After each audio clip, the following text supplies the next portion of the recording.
ทำ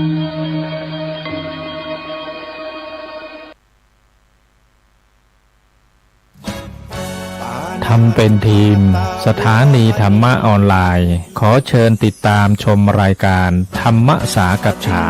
สนทนาธรรมตามการคุยทุกเรื่องทุกประเด็นเติมธรรมะให้หัวใจเติมอาหารใจเติมพลังใจให้ตนเองเป็นประจำทุกวันเวลา 20 นาฬิกาเป็นต้นไปโปรดกดปุ่มติดตามและกด Subscribe เมื่อทำเป็นทีมมาเราจะได้พบกันเพื่อรับฟังสารธรรมข้อคิดดีๆมากมายรับบุญง่ายๆด้วยการกดแชร์เผยแพร่เป็นธรรมทานสัพพทานังธรรมทานังชินาติการให้ธรรมะย่อมชนะการให้ทั้งปวง1 แชร์1 บุญมีค่าเท่ากับเผยแผ่ธรรมะให้กว้างไกลแชร์ไปมากยิ่งได้บุญมากเป็นการเปิดโอกาสให้คนได้รับฟังธรรมพบปัญญามีความสุขพ้นจากทุกข์ด้วยการฟังธรรมะมาทวงคำมันหมู่บ้านศีลห้าถือเป็นพันธะบุญเป็นเงาเฝ้าตามติดบุญเป็นมิตรในทุกที่คอยช่วยเหลือเอื้ออารีห่างลาคีปลอดโผยภัยบุญพิทักษ์บุญรักษาบุญนำปาฮือหมู่เฮาพบความสุขใสแม้นชีพรับดับล่วงไปบุญส่งฮือสุขสวดสดีก็ขอกล่าวเขาว่าธรรมะสวัสดีนะกับบรรดาท่านผู้ฟังแล้วก็ท่านผู้ชมทุกท่านที่กำลังติดตามรายการพระพุทธศาสนา4 แผ่นดินตั้งจ้องธรรมะเป็นทีมทีวีออนไลน์ที่กลุ่มพระสงฆ์นะอุบาสกอุบาสิการ่วมกันเผยแผ่ธรรมะออนไลน์ไลฟ์สดทาง Facebook ทาง YouTube แล้วก็สถานีวิทยุเครือข่ายคลื่นสีขาวชาวประชา8 จังหวัดภาคเหนือ FM 104.50 เมกะเฮิรตซ์วัดฝ่ายหินนะอำเภอเมืองจังหวัดเชียงใหม่พร้อมตึงภาคีเครือข่ายซึ่งในค่ำคืนนี้ก็กับผมอัตมภาพนะพระครูโสพลปริยัติก็ได้นำรายการพระพุทธศาสนา4 แผ่นดินมาพบกับบรรดาท่านผู้ฟังท่านผู้ชม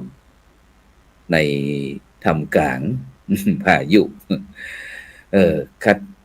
แม่กี่ตอนนี้ก่อนดังเมืองเชียงใหม่เขานี่ก็ฝนตกนะซึ่งในค่ำคืนนี้ก็ออกอากาศที่อาคารพระธรรมสิทธาจารย์อาคาร5 ชั้นวัดพระสิงห์วรมหาวิหารอำเภอเมืองจังหวัดเชียงใหม่นะซึ่งบรรดาท่านผู้ฟังท่านผู้ชมนะก็สามารถนะที่จะกดติดตามนะกดไลค์กดแชร์เพื่อเป็นธรรมทานยิ่งแชร์นักก็ได้บุญนักนะแชร์น้อยก็ได้บุญน้อยบ่แชร์ก็บ่ได้บุญนะเพราะว่าบุญเนี่ยบ่มีขายนะถ้าอยากได้ต้องทำเองโดยเฉพาะรายการก็จังธรรมะเป็นทีมของเรานี่ก็จะเป็นรายการที่เน้นเรื่องคุณภาพนะโดยเฉพาะพระสงฆ์นักพัฒนาในด้านต่างๆนะเพราะว่ารายการช่องธรรมะเป็นทีมทีวีออนไลน์นี่คือว่าทำเป็นหมู่เป็นคณะมาได้ทำบุคคลเดียวคนเดียวองค์เดียวรูปเดียวนะฉะนั้นก็แน่นอนละนะจะต้องมีความที่หลากหลายนะองค์ความรู้ความสุขต่างๆนะที่เกิดขึ้นในชุมชนนะทุกมองทุกแห่งนะในผืนโลกตรงนี้นะต้องออกรายการเฮานี่นะซึ่งในค่ำคืนนี้ก็เช่นเดียวกันบรรดาท่านผู้ฟังทั้งหลายนะก็ได้รับความเมตตาจากท่านอาจารย์พระครูสุจินต์วรคุณนะจากอำเภอเชียงแสนจังหวัดเชียงรายเขานะไปพบกับเปิ้นสักหน่อยหนึ่งขอนมัสการครับอาจารย์พระครูครับผม ครับสวัสดีครับครับ ครับ พระอาจารย์ตลอดจนพระเถรานุเถระคณะสงฆ์สาธุชนทุกท่านเนอที่กำลังรับชมอยู่ในขณะนี้ครับ ครับซึ่งตามปกตินั้นก็คณะครูบาอาจารย์เฮานี่ก็จะมีหลายนะครับ ที่มาร่วมออกกันแต่วันนี้นั้นก็เดินทางไปต่างประเทศพ่อง เดินทางไป เดี๋ยวพรรษาแล้วนะครับเนาะ ครับช่วงนี้ออกพรรษาแล้วก็โดยเฉพาะครับแม่ไปแสวงบุญโดยเฉพาะไปอาจจะไปทำบุญเก้าวัดเก้าวาก็ได้อาจารย์พระครู ครับสะเดาะเคราะห์กัน สะเดาะเคราะห์ไปสูดไอโซนบรรยากาศที่เปลี่ยนแปลง เข้า เพ วัด ราะว่า เนี่ย ครับผม เพราะว่ามันบางครั้งมันก็นักสำหรับพระสงฆ์องค์เจ้าแบบเขานี่เหมือนกันนะอาจารย์พระครูเนาะฉะนั้นก็ต้องมีการที่อันจะต้องไปเปลี่ยนบรรยากาศขอห้องว่าไปชาร์จแบตเตอรี่นะฮะอย่างท่านอาจารย์พระครูหัดว่าอันไปชาร์จแบตเตอรี่ต่างประเทศเหมือนกันนี่ ก็ไปที่ไหนไปมาแต่ว่านี่ครับอาจารย์ครับ ไปที่ไหนอย่างมา ไปที่ฝั่งลายหน้าอยู่ติดลาวเนาะก็ไปง่ายหน่อย แต่ว่านี่ก็เอาลงเย็นนะครับ ไปถวายตอนแยงสปปลาวอยากรู้เหมือนกันได้ลงเย็นนี่เนาะเพราะว่าจะสะดวกในเรื่องของการชาปนกิจญาติโยมก็เลยได้ญาติโยมผู้ใจบุญจากฝั่งไทยเฮาเพิ่นถวายมาก็เลยเอาไปมอบถวายเป็นตะวาครับที่แขวงบ่อแก้วกันหรือว่าจังได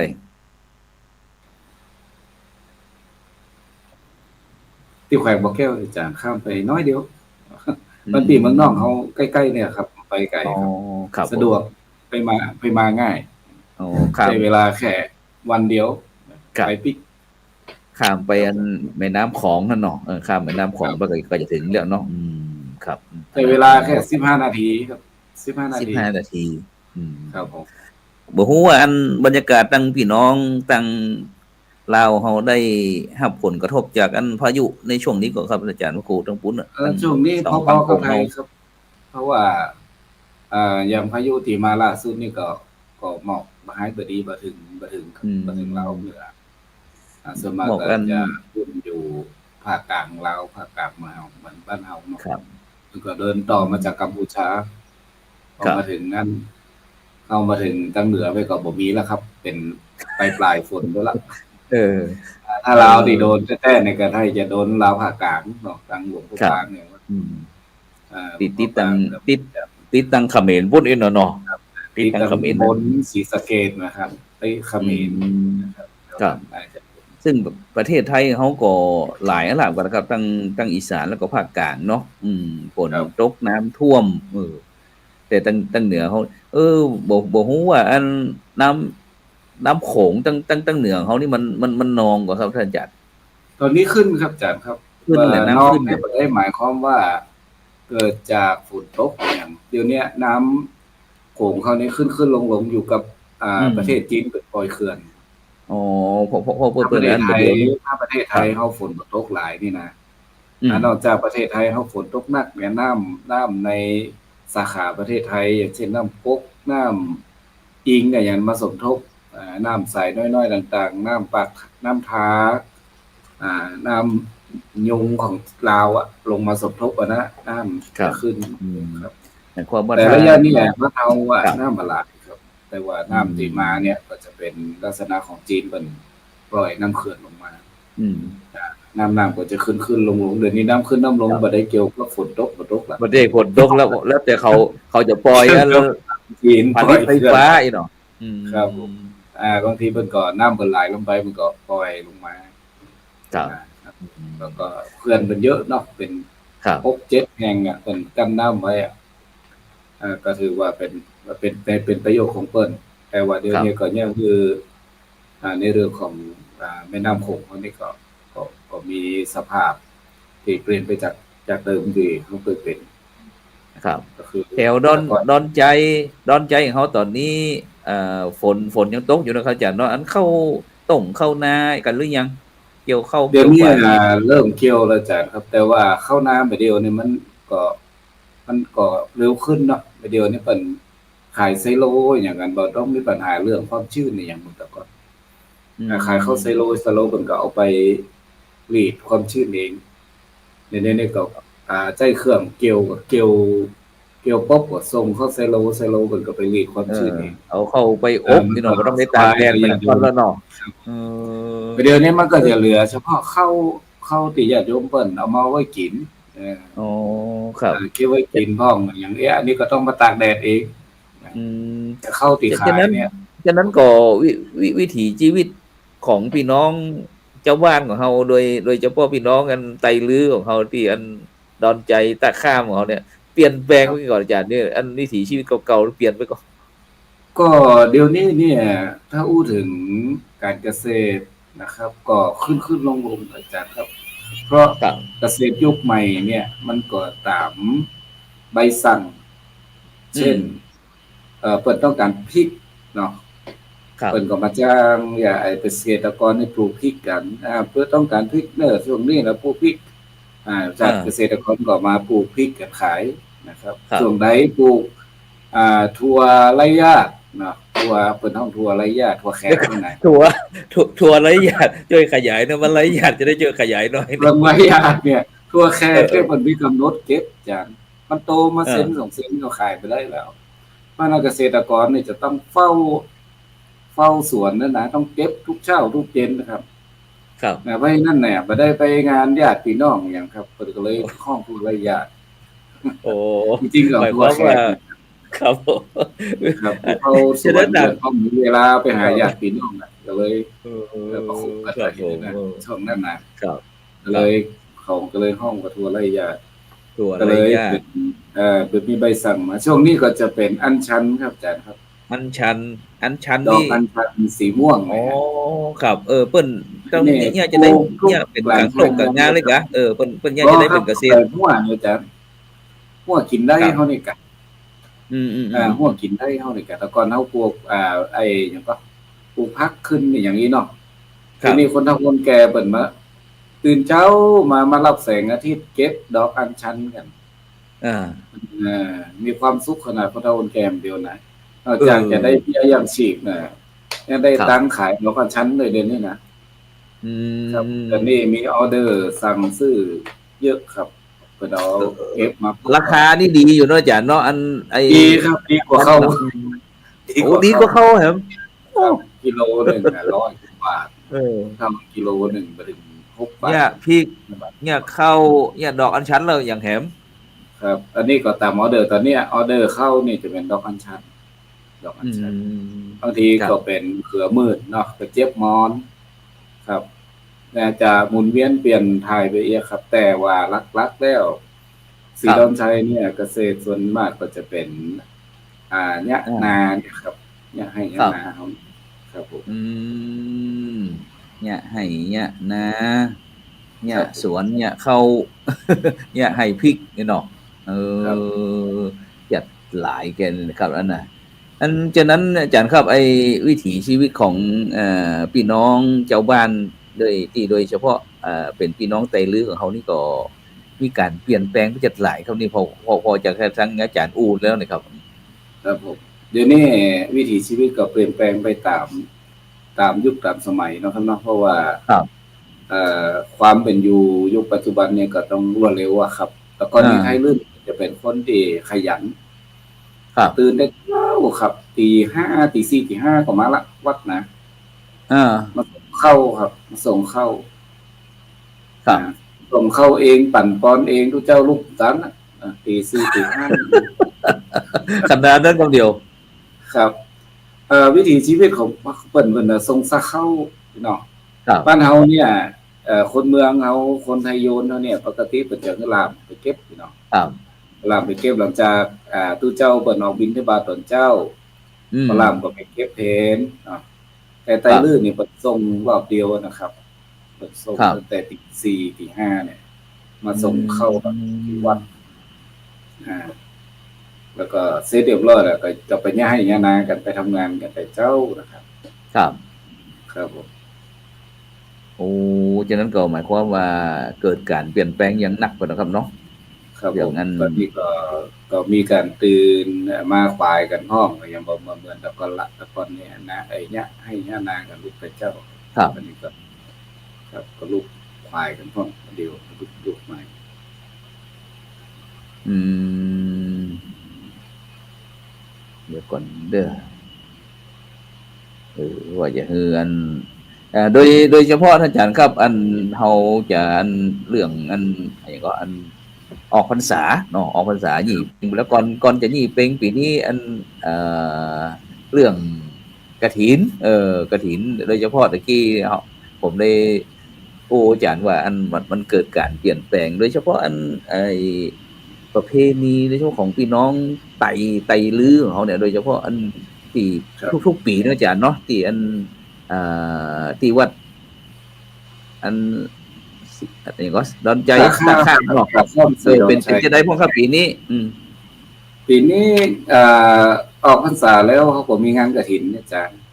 กฐินปีนี้จะเนี่ยจ้าน้อยเนาะปีนี้อันการกฐินเนี่ยมันเจ้าลงไปแล้วก็ตุลาก็เริ่มเนาะปีนี้ก็เลยมาท้ายๆปีนี้วัดผมนี่จัดอยู่ในช่วงวันที่1ที่2 31 1 2ครับก็บอกที่วันนี่ครับอันมาถึงอาทิตย์นี่เนาะครับก็จะเป็นปีนี้ก็พยายามจัดให้เหมาะสมกับสถานการณ์บ้านเมืองปัจจุบันนะครับไว้อะไรใน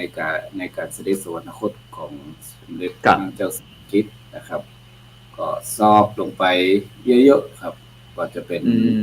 งานทั้งหมดก็จะเน้นในเรื่องของประเพณีอย่างเดียวนะครับงานร้องรำทำเพลงเต้นวิดกับเมกันปีนี้ก็เอามาจัดในแง่ของงานวัฒนธรรมล้วนๆครับอันนี้ก็จะเป็นขั้นตอนการที่รูปที่ญาติโยมเห็นครูบาอาจารย์เห็นอันนี้ก็จะเป็นตอนเก็บฝ้ายครับเก็บฝ้ายมันเริ่มต้นจะไดครับอันปัจจุบันนี่ที่เขาจะแยกกฐินนี่จะคือพี่น้องเนี่ยให้ฝ้ายตลอดจะได้อันเวลาเริ่มตั้งแต่แห่อุปคุตนะครับอาจารย์ครับวิดีโอที่ผมลงไปให้อาจารย์ลองเปิดเข้าไปกันได้ครับวิดีโอก็ได้ที่ผมมาส่งอาจารย์ให้เราจะได้เห็นภาพบรรยากาศการแห่พระอุปคุตตอนดีญาติโยมไปนิมนต์กันเชิญพระอุปคุตมาเนี่ยนะอันนี้เก็บฝ้ายละครับนี่นางฝ้ายคำทั้งหลายนะครับจะฟ้อนไปเก็บฝ้ายกันนะครับอันนี้จะแห่ญาติโยมก็มีบุ้งกระบุ้งมีอย่างครับอันนี้ก็เจ้าภาพก็มาในนางฝ้ายคำครับที่เพิ่นจะไปเก็บฝ้ายกันนางฝ้ายคำนี่หมายถึงใครก็เป็นเยาวชนในบ้านเฮานะจ๊ะก็คือเฮาคัดออกมานะครับคัดออกมานี่คือเป็นตัวแทนที่จะต้องมาทำกรรมวิธีกันทำฝ้ายเก็บฝ้ายอย่างนี้กะครับผมก็คือเก็บฝ้ายก่อนเพราะว่าเขาเข้าใจว่านอกจากพระสงฆ์แล้วก็คือสาวพรหมจรรย์นี่เนาะเข้ามาเก็บก่อนเปลี่ยนสิริมงคลจากนั้นก็เจ้าภาพจากนั้นก็จะเป็นแขกผู้มีเกียรติทั้งหลายมาเก็บเสร็จเรียบร้อยก็มาฟ้อนมาลำแสดงความยินดีเนี่ยตีในบุงเนี่ยก็เป็นดอกไฟนางฝ้ายคำนี่นะป้ากันเก็บฝ้ายแล้วก็มาฟ้อนมาลำแสดงความยินดีประสบผลสำเร็จอุดมสมบูรณ์นี่เนาะขั้นตอนต่อไปหลังจากที่เก็บฝ้ายแล้วเก็บฝ้ายแล้วก็จะเข้าไปในควงฝ้ายอะครับไปเอาฝ้ายเนี่ยไปตอไปอย่างครับไปต่อไปอีกไปนั่นเป็นผืนผ้าเป็นแล้วต่อไปอันนี้ก็เจ้าภาพเพิ่นครับเจ้าภาพปีนี้กระถาบเจ้าภาพกฐินครับเจ้าภาพกฐินครับผมครับจะได้ต่อแห่งครับหลังจากที่เฮาได้ทั้งวันอาจารย์วันค่ำครับต่อค่ำอยู่วันค่ำอาจารย์พอไปเรื่อยๆก็จะมีขั้นตอนการอีกฝ้ายต่อฝ้ายไปเรื่อยๆอันนี้เป็นภาพตอนภาพค่อนข้างจะแน่นน้อยนึงแม่นนี่จะเป็นภาพครับพอดีมันการแสดงมันกระชั้นชิดนะอาจารย์เนาะหลังจากที่เฮาได้ ได้ไฟล์มาแล้วก็เข้ากรรมวิธีเนอนในการอ่าเขาห้องเยอะโอ้นี่ก็มีพ่อจ้าปัจจัยเหมือนกันมีครับมีหมดอะครับ มีซอมีหยังมีหมดนะครับ อ่า ครับอั นี่เป็นการละเล่นละเล่นของพี่น้องไตลื้อในงานจุลกฐินนี่เนาะครับปีนี้เขาชอบมาบ่ลำวงแล้วลูกมันเป็นตีกองแต้นนี่กันเนาะเนี่ยขบวนญาติโยมทั้งหลายเพิ่นมาร่วมกันเก็บอะไรกันได้ไฟมาครับครับมีหาบมีกรกันเป็นขบวนกันอีกครับครับผมนี่เป็นพี่น้องบ้านดอดใจตะข้ามเฮาหมดเลยส่วนมากครับประมาณ 70%นอกนั้นก็จะเป็นพี่น้องไตลื้อบ้านใกล้เคียงภาคีเครือข่ายเนาะกรุงเทพกรุงไทยที่ไหนมาก็มาใส่ชุดลือเมื่อไหร่จะกลายเป็นลืออ๋อหมายความว่ามีชุดประจำอยู่แล้วของพี่น้องไตลื้ออย่างพ่อจายนี่แต่งตัวแบบนี้เนาะแบบนี้เขาก็บางคนก็มาเจ้าซื้อบางคนก็มาซื้ออันนี้มื้อนี้มันเป็นใจคนลือละครับจะแต่งชุดลือแต่ว่าปัจจัยลือละทั้งหลังนี่ก็เป็นส่วนป้ายปลาฝ้ายที่เก็บกันแม่ยิงนี่ก็หมายความว่าจะตีตึง2คนนี่ใส่ชุดลือเหมือนกันเนาะครับแต่ว่าเป็นสาวที่อื่นนะครับบางทีเขามาร่วมงานบางทีผมก็ยังบ่ฮู้เลยเป็นคณะมาจากไหนครับเปิดมาดูข่าวจากทีวีผมมาจากที่อื่นผมก็เข้ามาเยี่ยมมาชมครับผมครับฟ้อนอย่างนี้เป็นฮ้องฟ้อนอะไรอย่างที่น้องไตลื้ออันนี้จะเป็นการแสดงอันนี้จะเป็นฟ้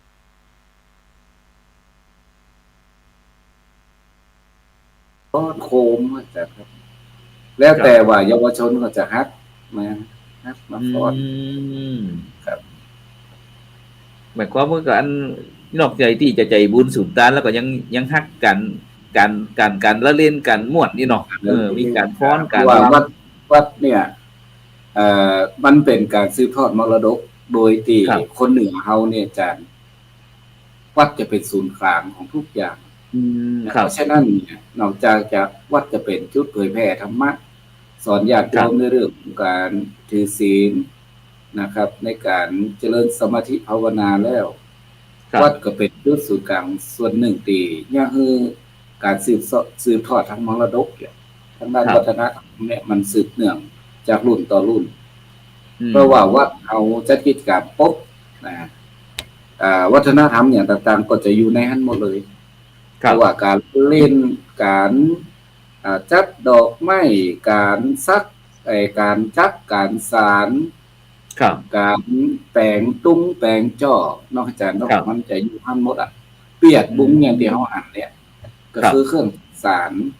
มันเป็นมรดกอุปกรณ์เครื่องไม้เครื่องมือเรื่องการเกษตรเรื่องการดำเนินชีวิตของคนนี้เนาะรุ่นพ่อรุ่นแม่เฮาเพิ่นส่งต่อกันมา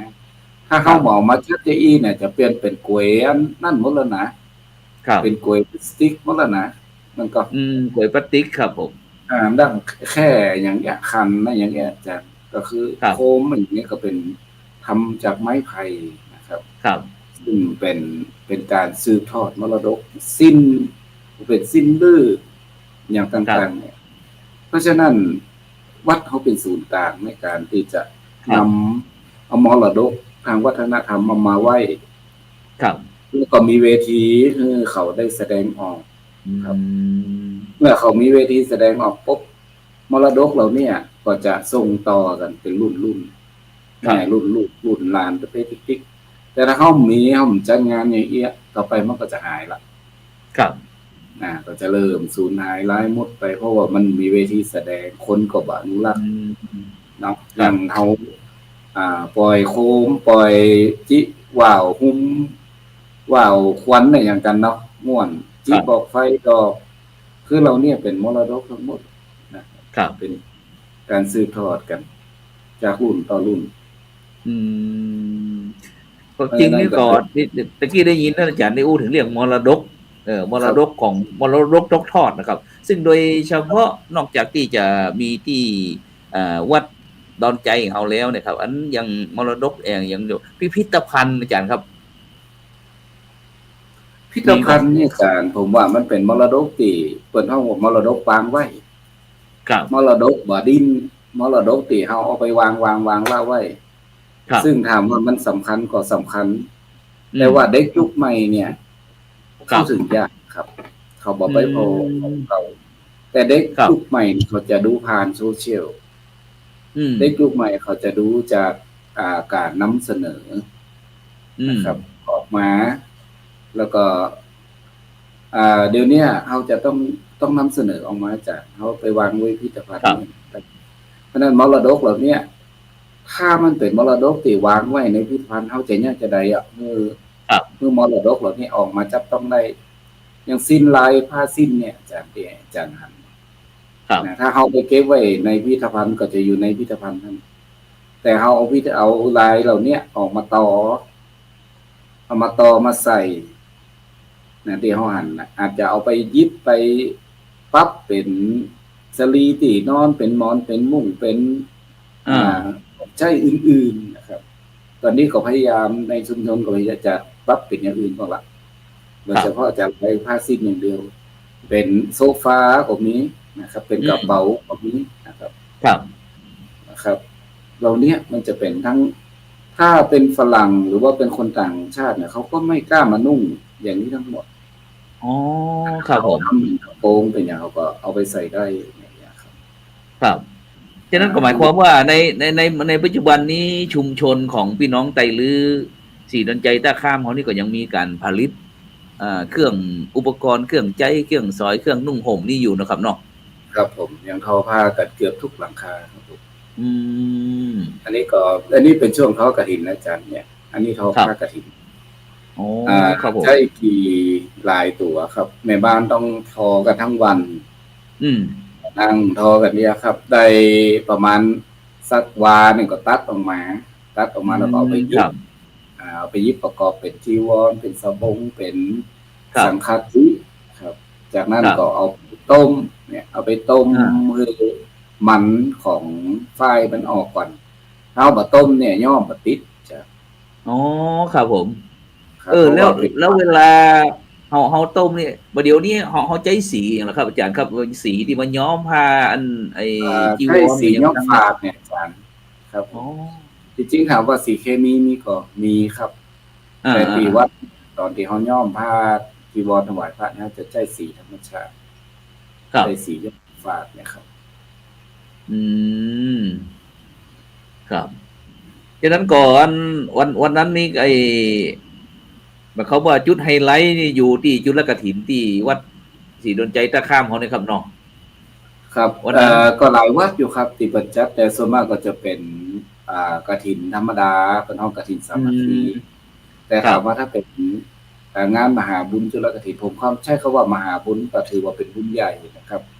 ถึงแม้จะเป็นคำว่าจุนแปลว่าเล็กจุนกฐินก็คือกฐินเล็กกฐินแรกกฐินด่วนตามพุทธประวัตินั่นก็คือกฐินที่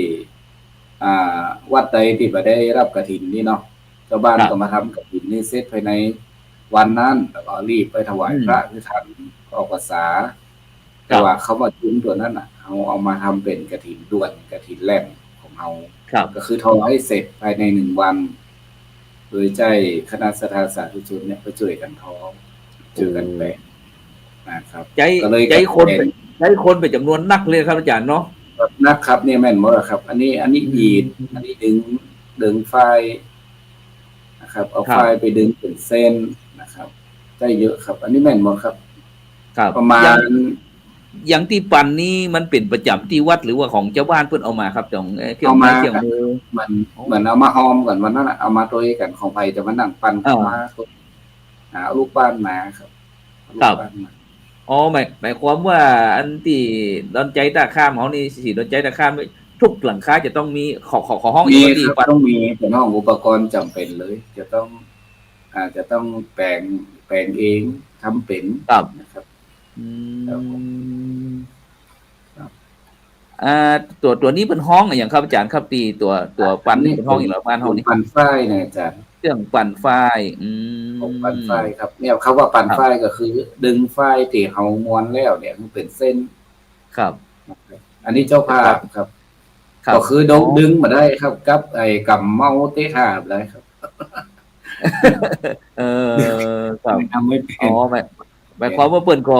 ก็อยากจะเฮียนฮู้เหมือนกันเนาะเอาลูกเอาหลานมาปั่นยังไม่ทำอย่างน้อยก็คือมันได้น้อยหนึ่งนะครับเป็นอันนี้ส่งที่ได้มาร่วมพิธี แต่หลักๆก็ญาติโยมเจ้าบ้านช่วยกัน ครับ นี่ก็เป็นนั่นไอ้เจ้าภาพลูกหลานครอบครัวของเจ้าภาพกฐินนี่เนาะ ครับหลักๆก็เป็นคนเจ้าบ้านเฮานะครับใส่ชุดลื่นนะครับนั่ง อ๋อครับแต่ส่วนพี่น้องที่ต่อพรมต่อผ้ามื้อนี้ก็เป็นพี่น้องบ้านเฮาครับ ผมพยายามที่จะเลื่อนภาพไปที่อันการย้อมครับอาจารย์ครับ อ๋อแต่ย้อมคือ ครับก็จะย้อมว่าอันวิธีการย้อมผ้าสมัยก่อนนี่อันถ้าเป็นอันผ้าน้อยเนาะมันก็เป็นผ้าเน้นเถนน้อยเน้นแต่ก่อนนี่มันจะต้องย้อมผ้าเป็นนะครับเนาะเพราะว่ามันบ่มีผ้านักแบบปัจจุบันเนี่ยฉะนั้นบ่ฮู้นี่อาจารย์เดี๋ยวขยับอาจารย์ขยับขึ้นไปตะกี้พอวิธีเย็บผ้าครับนี่เนี่ยตรงนี้นะครับนี่เนาะเนี่ยตัดเย็บตัดเย็บนั่นก็หมายความว่าอันตั้งแต่ที่เฮาอันได้เก็บฝ้ายปั่นฝ้ายดีดฝ้ายตีฝ้ายแล้วก็มาปั่นแล้วก็เอามาหูกเนาะมาทอเนาะมาหูกมาทอเสร็จแล้วก็ได้แล้วก็มาตัดมาตัดแล้วมายิบเจ้าภาพได้ทำหมดทุกขั้นตอนครับครับได้ยิบโดยต้องยิบแม่บ้านก็มาช่วยกันยิบอันนี้ตีไปเขาท้อกันแล้วก็ตัดออกมาครับที่ท้อก็ท้อไปตัดออกมาเป็นยิบหรือว่าเย็บใจเย็บด้วยมือเลยครับอาจารย์เขาบอกใจจักเนาะยิบมือครับเย็บมือก็ได้มาทำทุกขั้นตอนญาติโยมก็มาช่วยกันอันนี้เป็นห้องว่ามีความสุขในการทำบุญแบบแบบทางเหนือน่ะตะตอนย้อนกันไปได้พามาเบิ่งก็มายิบมาต่อกันครับครับไปเรื่อยๆครับครับตรงนี้ก็ปีหนึ่งก็จะมีอย่างครั้งหนึ่งนะครับอาจารย์เนาะเรื่องการนั้นยิบผ้าต่อผ้าจุลอันผ้าไตรจีวรสบงจีวรนั้นไตไอผ้าไตรของจุลกฐินเนี่ยครับผมนั่นนะครับซึ่งพิธีการนั้นทอดนี่ก็ทอดเหมือนทั่วๆไปเนาะเรื่องกฐินนี่นะแต่ที่จะมีความแตกต่างก็คือเกี่ยวกับเรื่องนั้นการเนี่ยครับยอมนี่ครับนี่ครับอันนี้จะเย็บตะกี้แล้วก็มาต้มครับต้มแล้วก็ย้อมครับเย็บแล้วก็มาต้มมาย้อมย้อมนี่อันอย่างโดยเฉพาะหมู่นี้นี่เป็นมืออาชีพเลยนะครับอาจารย์เนาะเป็นมืออาชีพครับเป็นพี่น้องพี่น้องที่ได้ลือเฮาที่หมู่บ้านสิดอนใจตาข้ามเฮาหมดเลยเนาะนี่เนาะครับเป็นแม่บ้านเฮาหมดครับครับแล้วก็อันยังนอกจากที่เฮาจะอันได้ย้อมผ้าเรื่องอันจุลกฐินผ้ากฐินแล้วอันอย่างเจ้าบ้านที่เสื้ออย่างต่างๆนี่รู้ครับอันอาจารย์ครับอันเปิ้นย้อมใจสีย้อมเขากะหรือว่าสีย้อมนี่อาจารย์ครับจะมีอยู่สองระบบเนี่ยมันจะมีทั้งสีที่เป็นธรรมชาติสีธรรมชาตินี่จะบสดใสนี้นะครับที่แม่บ้านใส่เนี่ยอันนี้จะเป็นชุดเปิ่นทั้งแต่งโชว์เนาะก็จะชอบสีคือมันมีสีมีสันครับแต่ถ้าเป็นสีย่อมธรรมชาติเนี่ยจะเป็นสีจะดรอปลงกับจะบาเป็นจีอันนั้นก็จะงามแห่งแบบหนึ่งเป็นงามแบบธรรมชาติอย่างที่นี้เป็นสีธรรมชาติหรือว่าเป็นสีที่สีมาใหม่สีธรรมชาติครับอาจารย์ครับสีธรรมชาตินี่เปิ้นจะหาสีจะได้ครับอันเป็นต้นไม้ใบหญ้าอย่างจะได้มาย้อมต้นนี้เป็นแกนขนุนพ่องอันนี้จะเป็นสีออกเป็นสีแกนขนุนนะครับสีธรรมยุกต์สีเป็นสีผ้าป่าครับแต่ถ้าเป็นสีแดงสีแดงเนี่ยก็จะเป็น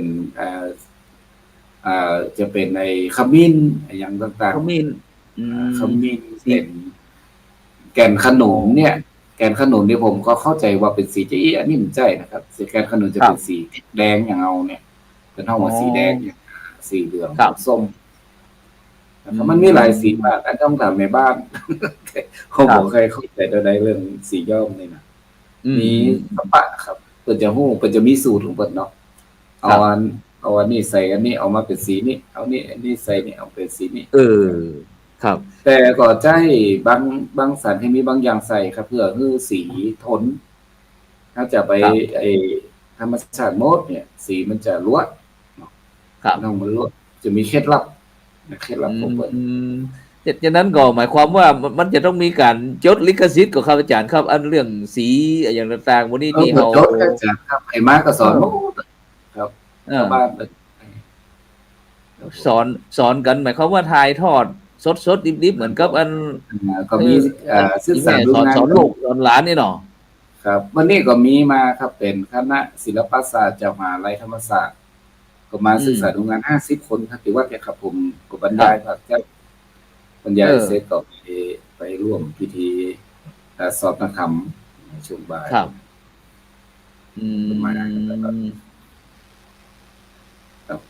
ตาจนแห้งอ่ะครับครับแห้งเสร็จเดี๋ยวเราก็ภาพเป็นไรนะครับครับเข้าไปสู่พิธีแห่ก่อนเจ้านะครับถวายแห่ก่อนเจ้าครับต้องผึ่งขึงแดดนะครับต้องแอนไฟจะต้องแอนไฟครับเพราะว่าบะแห้งครับอันนี้มืดแล้วนะจ๊ะตั้งแต่เจ้าตะเกียตอนนี้มืดครับเป็นเย็นตอนเย็นแล้วจนค่ำจนมืดเนาะผมพยายามจะไปหาภาพที่ว่าหลังจากที่เฮาแห่กฐินแล้วก็การต้อนรับครับสู่แขกบ้านแขกเมืองนี่เฮาจัดก่อนกฐินหรือว่าหลังกฐินครับอาจารย์ครับการต้อนรับครับสู้เนี่ยตลอดเลยอาจารย์ตั้งแต่วันแรกวันแห่พระอุปคุตมาครับแห่พระอุปคุตครับถ้าญาติโยมบางคนก็มาตั้งแต่วันแห่พระอุปคุตอันนี้เป็นการต้อนรับเมื่อคืนครับอาจารย์อย่างงานคือหลังจากเนี่ยหลังจากย่อมพระพิธีก็จะเป็นงานเมื่อคืนละสิครับนี่ก็เป็นการเลี้ยงคล้ายกับอันไอดินเนอร์เนาะอันตอนครับสู้ตอนมาแรงนี่กันแสดงไล่ลำตัวมีลงทานอะไรก็ทำกันไปครับมาอยู่มาหมดมางานกันเจ้าบ้านก็เอาลงทานมาออกลงทานอันนี้เป็นลงทานมาแล้วครับทั้งเพศก็จะเป็นคันโตดินเนอร์ที่ครับที่การแสดงแต่ปีนี้มาได้รำวงกันเพราะว่าก็เป็นวัฒนธรรมเป็นเป็นซ้อนี่น่าจะเป็นนั้นพี่น้องลือนี่มีจ้อยมีซอเหมือนกันครับเป็นเครือข่ายอาจารย์ครับถ้าลือเนี่ยเป็นครับอย่างเดียวไม่จะมีเครือข่ายแต่เครือข่ายทุกเครือข่ายมาแสดงอย่างก็จ้างจะใส่ชุดลือมาครับครับยังครับเนี่ยครับอาจารย์ครับยังของพี่น้องไตลือที่อาจารย์ว่าจะครับเนี่ยครับนี่หมายถึงใจจะได้ครับเหมือนซอเขาเนี่ยครับมันเป็นคำว่าขับนี่ก็คือสดเนาะมาได้สคริปต์ก็คือหันยังก็อู้ออกมาเหมือนซอเข้าก็ปีครับแน่ไหมแต่ว่าของในเรื่องเนี่ยเป็นห้องมันปีเป็นห้องว่าอย่างเป็นห้องเป็นกับชื่อเนี่ยครับฉะนั้นก็หมายความว่างานจุลกฐินเขานี่ก็ทำให้เศรษฐกิจของพี่น้องสี่ดนใจกับเพิ่มกันเพราะว่าทุกคนจะต้องใส่เสื้อนี่ครับอันอย่างแต่คณะกฐินเนี่ยต่างคนมาร่วมงานนี้ไม่ใช่ไทยลื้อนี่จันก็ต้องซื้อชุดลื้ออันนี้ยังเป็นคณะทัวร์จากกรุงเทพอย่างของโอเทเวลเนี่ยอันนี้เป็นก็มาแอมได้แต่เนี่ยก็เป็นคนเมืองพ่องลื้อพ่องเนี่ยสมมติถ้าอาจารย์ขออนุญาตสอบถามเรื่องราคาสักน้อยอย่างนั้นชุดละอ่อนประมาณอันนี้บอกแพงอาจารย์200-300ชุดก็ประมาณบ่เกิน500แล้วถ้าเป็นชุดของแบบนี้ครับอีพ่ออีแม่จะเป็นสิ้นอย่างเดียวอาจารย์ถ้าเป็นเสื้ออิ่มแพงครับเพราะว่าเปิดแทบเนี่ยบัจเจได้ท้อจะเป็นริบบิ้นเป็นริบบิ้นแทบริบบิ้นเราซื้อผ้านี่ก็เป็นแค่เปิดห้องว่าผ้าฮัมเนี่ยผ้าฮัมผ้าย่อมคามย่อมสีดำอย่างเนี้ยแล้วก็เอามาตัดแล้วก็ใส่ริบบิ้นเข้าไปได้ครับแปลงครับแต่ตีราคา1,000 อัพนี่จะเป็นผ้าสิ้นครับเพราะว่าอันนั้นต้องท้อเป็นเดือนๆจ้ะไม่ยิงสีกันนั่นอันนั้นแปลงครับ แล้วสมมุติว่าบรรดาท่านผู้ฟังท่านผู้ชม FC ที่ติดตามรายการเขาอยากจะได้เดี๋ยวอาจารย์ครับมันจะมีขายทั่วไปก่อนหรือว่าจะต้องไปเดินทางไปที่ไปซื้อ จริงๆก็มีขายเยอะแยะครับตามตลา ครั ด บ ผ้าทอเปิ่นน้องผ้าทอพื้นเมืองเนาะ ครับ แถวเชียงใหม่ก็แถวการหลวงก็ถึงมีนะครับ อื มีครับ แต่ว่าราคาอาจจะสูงกว่าราคาท้องถิ่นเนาะเพิ่นเอาไปเพิ่นก็ไปขายกำไรกันธรรมดา และบางทีเพิ่นก็เอาสิ้นที่เพิ่นเฮาว่าสิ้นต้องยอมรับว่าสิ้นเนี่ยมันท้อจากหลายตีเนาะบางตีก็คุณภาพบ่ค่อยดี อืม นะครับแต่ถ้าอยากจะได้คุณภาพดีๆก็ต้องมาศรีดอนชัยนะครับเนาะ อืม มาถึงตีถึงทินก็จะได้ตัดสินคุณภาพดี ครับ สมมุติว่าถ้าอย่างผมเนี่ยผมบ่ใจพี่น้องไตลื้อเขาจะฮู้จะได้ว่า อันเนี้ยต้องของพี่น้องไตลื้ออย่างคนบ่เป็นไตลื้อเนี่ยมันก็จะฮู้ว่าเครื่อง มีหลายแบบครับอย่าง มัน อย่าง อย่าง เชียง เป็นเอกลักษณ์ครับของพี่น้องไตลื้อเฮา ครับอย่างเชียงใหม่เพิ่นก็มีสิ้นนั่นเพิ่นเฮาว่าสิ้นแม่แจ่มเนาะสิ้นนั่นคือสิ้นกำลาย ก มาย กไม่แจมตีนยกติดจกแม่แจ่มแล้วก็ถ้า ครับ เป็นน่านเพิ่นก็มีสิ้นลือน่านของงามครับงามเป็นคนละแบ ครับ บ พะเยาเพิ่นก็มีสิ้นลือพะเยา อาจจะมีความแตกต่างกัน แต่ผู้เชี่ยวชาญเนี่ยก็จะบอกได้ครับว่าเป็นสิ้นลือที่ไหนนะค ครั รับ อืม แต่เฮานี่ถ้าจะเหมือนกันหมดอะอาจารย์ ครับ เอาพอแล้วเหมือนกันหมดอะ ครับ แล้วเครื่องแต่งตัวของงั้นสองพิธีกรเนี่ยเนี่ยถ้ายังไม่ยิงพิธีกรไม่ยิงเนี่ย ราคา คนชายนี่เป็นลือเมืองเงินครับสปปลาวครับเสื้อ โอ้ครับผม เป็นเจลีสีดอนชัยครับแม่นยิงเนี่ยแม่นนะครับสีดอนชัย ชุดทั้งชุดเนี่ยยังชุดเครื่องแต่งตัวพวกนี้ถ้าเอาคำนวณแล้วประมาณ มุกแม่นยิงนี่แปลงจากคนชายเนี่ยมันน่าจะเกินพันครับแล้วแต่ว่าตัวใหญ่ตัวน้อยเนาะ แต่ผู้ ยัง หญิงเนี่ย ยังเหมือนยิงนี้ก่อนลักปันนี่ก็สักลักสองลักสามนี่ก็ เกือบหมื่นนะอาจารย์เกือบหมื่นครับผู้หญิงเนี่ย ก็มึนเลยครับเกือบหมื่นครับ ครับ ครับ ที่ส่วนมากนี่มันก็จะเป็นเกี่ยวกับเรื่องจกเรื่องลิ้นนี่ก็ครับที่ ใช่ครับ เขา เรื่องลายจากสิ้นเนี่ยครับ แล้วแต่ ครับ ว่า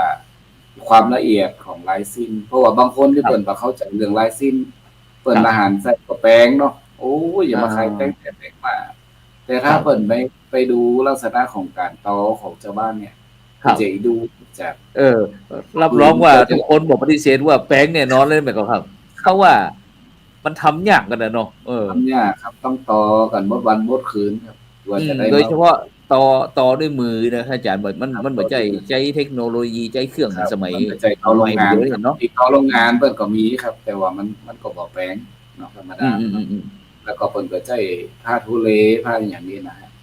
ใช่ ดี เป็น ที่ราคาถูกๆ ครั อั บ นนี้เป็นรางวัลที่ได้ล่าสุดนะครับตะกี้เป็นรางวัลกินนารี รางวัล ครับ เปิ้นฮ้องว่ารางวัลอะไรอย่างครับ รางวัลกินนารีครับ เป็น อ๋อกินนารีรางวัลกินนารีนี่หมายถึงว่าอันเปิ้นได้ยกย่องผ้าจกของพี่น้อง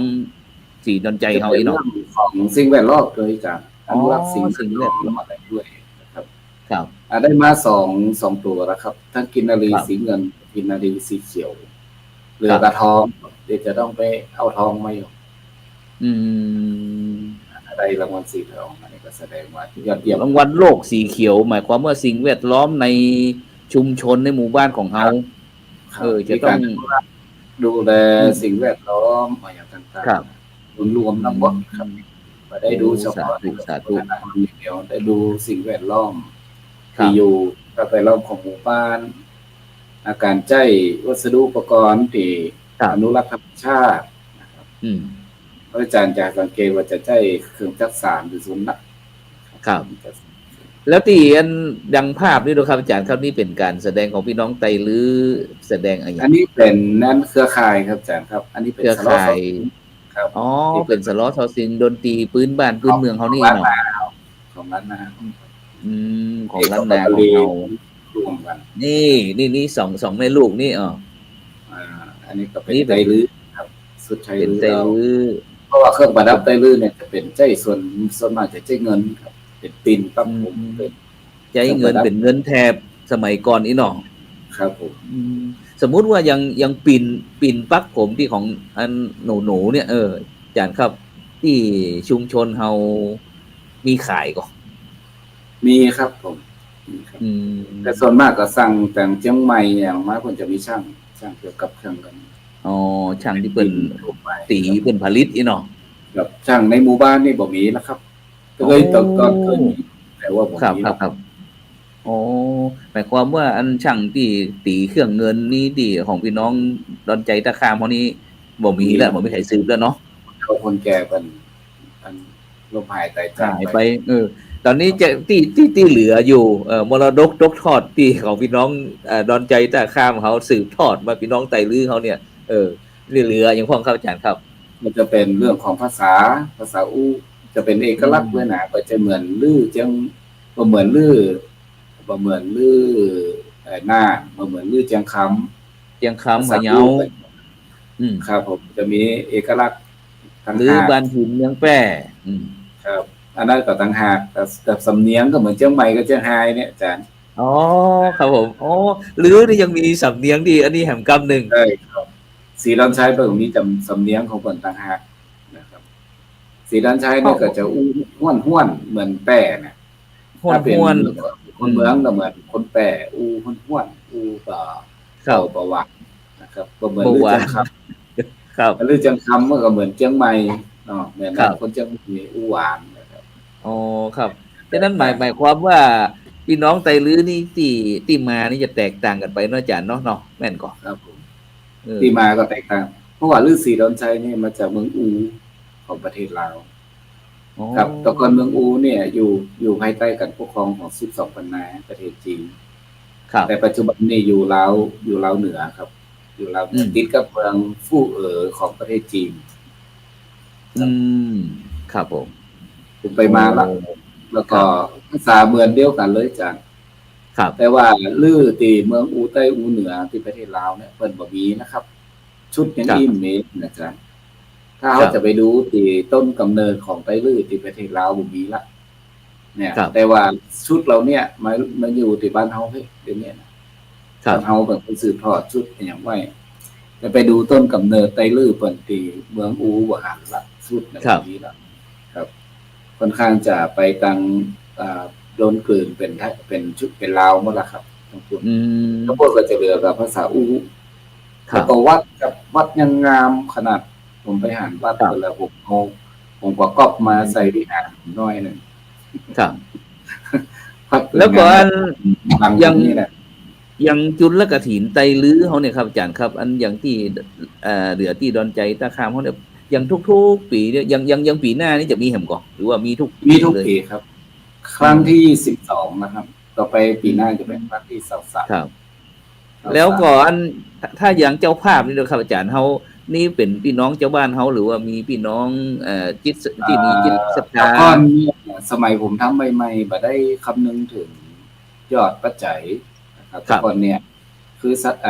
10,000-20,000ก็ทำกันไปคือว่ามุ่งเรื่องผ้าอย่างเดียวนะครับผมก็เพิ่งจะเน้นเรื่องปัจจัยมา 2-3 ปีนี่แหละครับตอนที่สร้างวิหารข้างหลังเนี่ยครับข้างหลังเนี่ยก็คือเลยเริ่มรณรงค์เรื่องของปัจจัยเพื่อเอามาสมทบสร้างวิหาร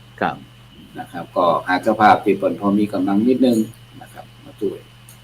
นะครับแต่ก่อนเนี่ยเจ้าบ้านเฮาก็ต้านกันได้บ่ล่ะครับเพราะว่าเฮามาทอผ้ากันเฮาบ่ได้ซื้อผ้าครับผ้าเฮาก็ทอกันในหมู่บ้านแต่ต่อไปถ้าโบสถ์เสร็จก็คงจะเป็นเหมือนเดิมครับจะมาเป็นเจ้าภาพก็ได้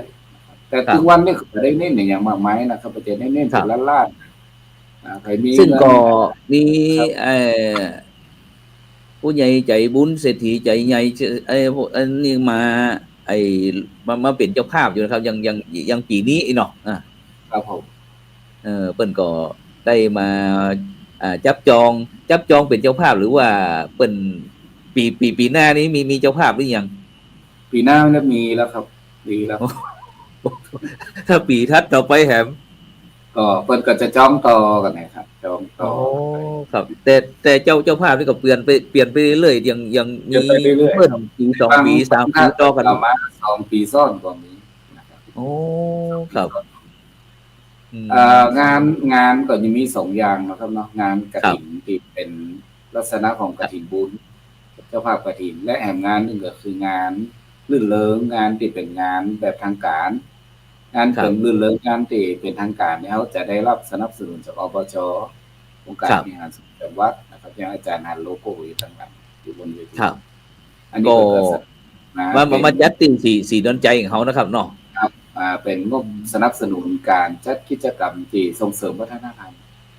นะครับก็คือมาเป็นจัดงานแสงสีเสียงอย่างเงี้ยนะครับเนาะเป็นค่าจัดงานครับเอาวันเครือข่ายมาแสดงอย่างที่อาจารย์เมื่อกี้นะ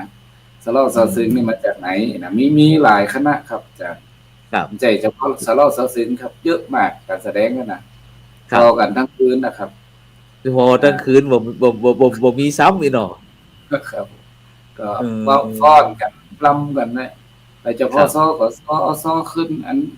แล้วก็ฟ้อนเจิงขึ้นแล้วก็ฟ้อนเสาไม้ขึ้นเนี่ยครับครับโอ้ครับแล้วอย่างไอ้หน้าหนาวปีนี้เพราะว่าปลายฝนต้นหนาวแล้วหลังจากนี้ก็คงจะเป็นช่วงที่คนชอบชอบเที่ยวอย่างนี้นะครับอันในช่วงหน้าหนาวที่จะถึงเนี่ยก็ตอนนี้วันปลายฝนต้นหนาวแล้วเนาะจะปีนี้จะมีงานเอ็กซ์โปงานแฟร์ไตลื้อ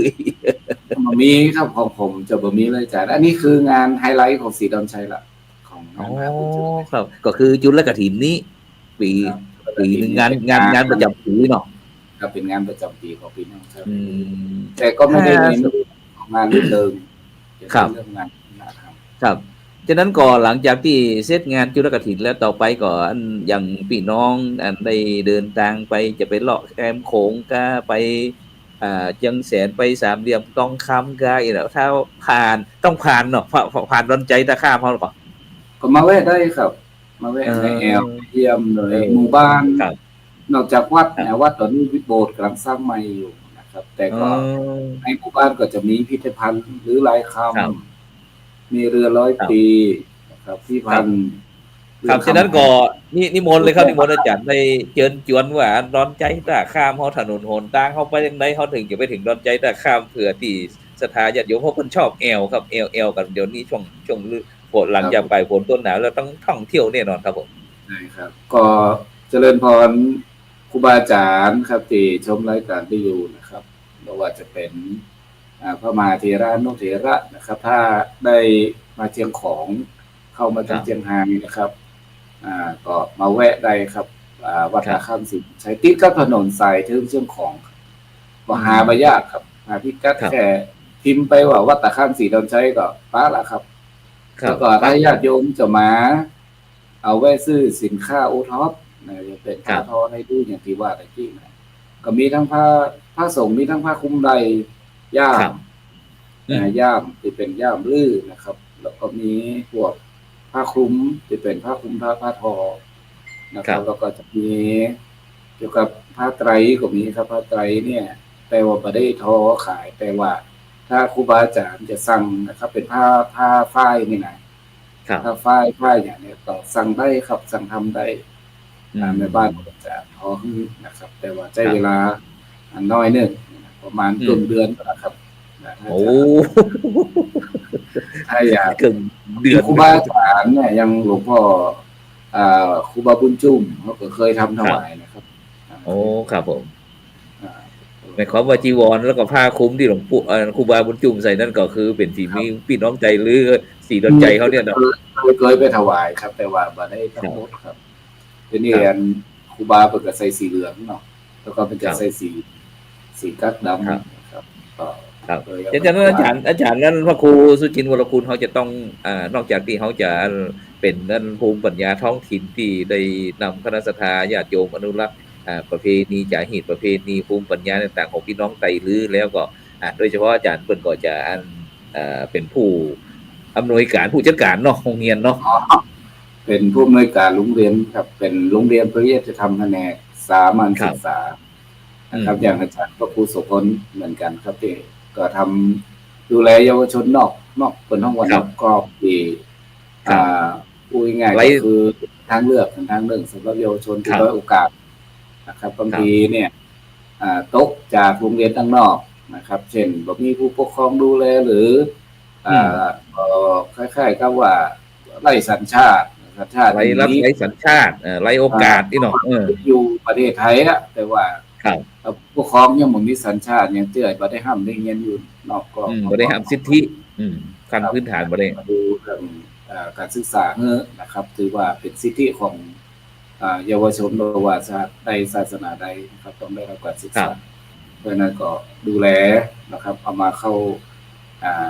อย่างเชียงใหม่ก็บาลีสาธิตเนาะโรงเรียนครับผมที่เชี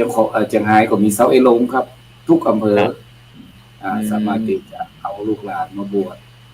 มานั่นได้หรือญาติโยมที่เป็นคนไทยฮะแต่ว่าอยู่ที่อื่นที่ไกลบ่สามารถดูแลลูกหลานได้เช่นไปทำงานอย่างต่างๆอยากจะให้ลูกมาอยู่ในขวงแก้วอารามเนาะอยู่วัดอยู่วาสักระยะเวลาหนึ่งก็เจอนำมาบวชมาส่งกันได้จบป .6 ก็มาเถอะครับจะมาบวชมาอยู่วัดอยู่วายินดี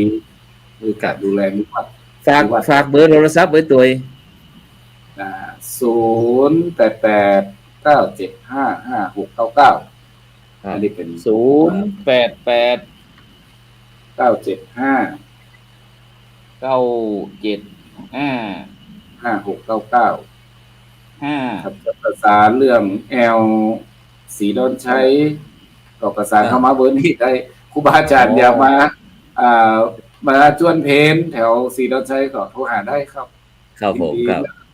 ครับฉะนั้นก็ครับผมครับก็สามารถไปที่สีดอนใจตะข้ามครับท่านอาจารย์พระครูสุจินต์วรคุณนะครับครับซึ่งหลวงพ่อก็ถือหลวงพ่อพระครูนี่ก็ถือว่าเป็นตนเมตตานะครับที่เป็นที่ปึ้งนะครับของคณะสัตยาญาติโยมฉะนั้นก็ผ่านมาสีดอนใจตะข้ามอันเจียงแสนเนาะ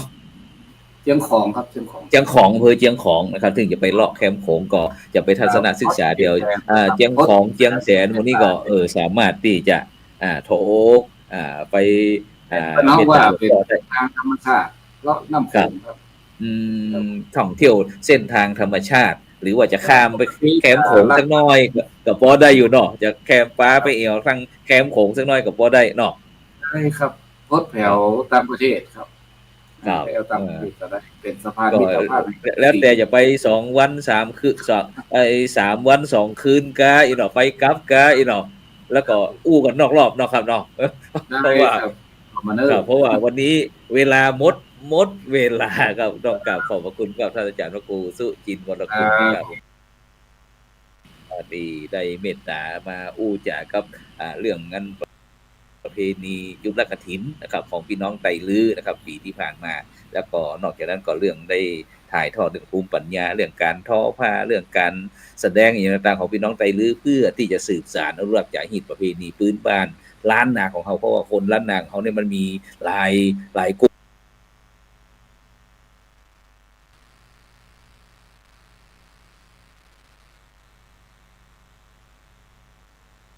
ุ่มชาติพันธุ์นะซึ่งก็สุดท้าย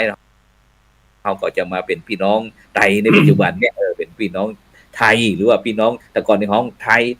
นะครับนะฉะนั้นก็เดี๋ยวเขาก็พุทธศาสนา4แผ่นดินเขาก็จะได้เอาทั้งพี่น้องทั้งจีนทั้งลาวทั้งไทยทั้งพม่า